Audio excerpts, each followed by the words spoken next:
honestly, I'll keep this brief, but all I'm saying is when your rules analyst can't agree with the entirety of the actual call being made here, you got troubles, NHL.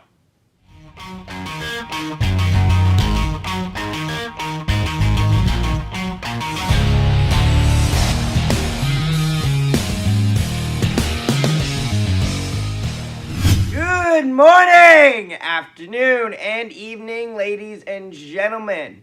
So if you're watching this, this was recorded on an off day, on a day on Monday. However, we are not recording, using this until an off day, so until I have a work day. So yeah, that's how we're going to fill up the time slots. Anywho, Game 3 between Colorado and Nashville. Also, welcome everyone. My name is Zachary Nolan. Nolan is behind the camera. Exhausted. Welcome back to Goal or No Goal.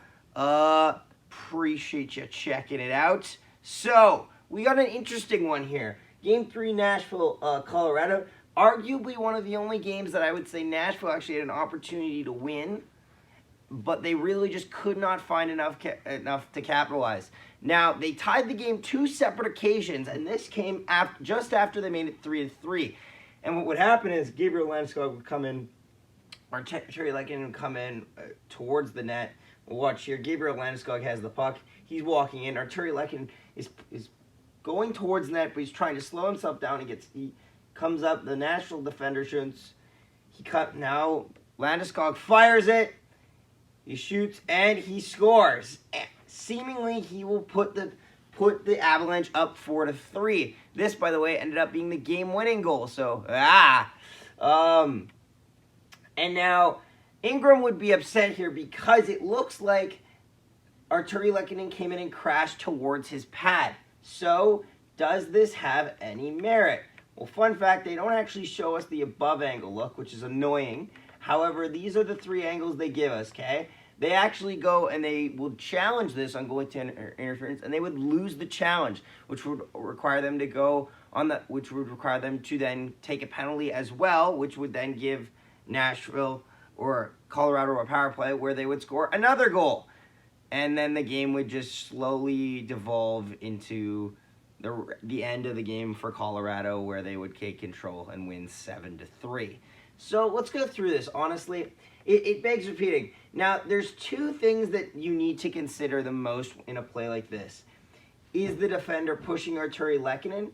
And how much control does Artturi Lehkonen have over his body when he's going towards the net? Because you'll notice here, it's on the top of the circle, so it means right away that we're going to have a little bit of overlap probably on how the NHL is going to see it. Because the NHL will give players a little bit of leeway if it's at the top of the crease, because it's an undefined area. Even though the goalie is allowed to be out there, it still doesn't mean that if they're out there, it necessitates an actual interference call. If they're outside of the crease, it could, and they get bumped, they actually might let it go. So coming in here, now here's the thing that I see the most: this turn here and this motion by the Nashville player. He's got his arms up like this. He looks like he's actually trying to it looks like he starts by trying to box out the Colorado player, but Artturi Lehkonen does a great job with his body positioning to get himself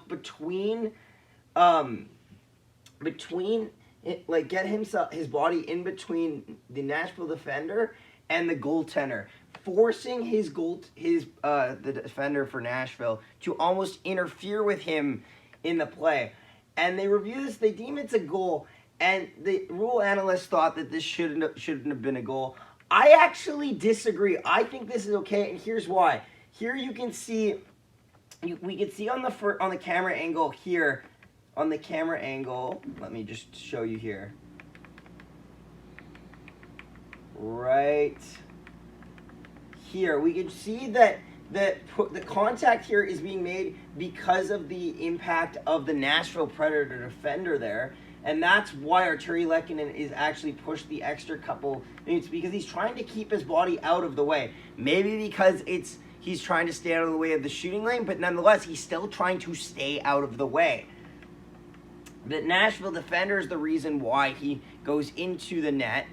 or goes into the goaltender. So at the end of the day, would I call it a goal? Yep.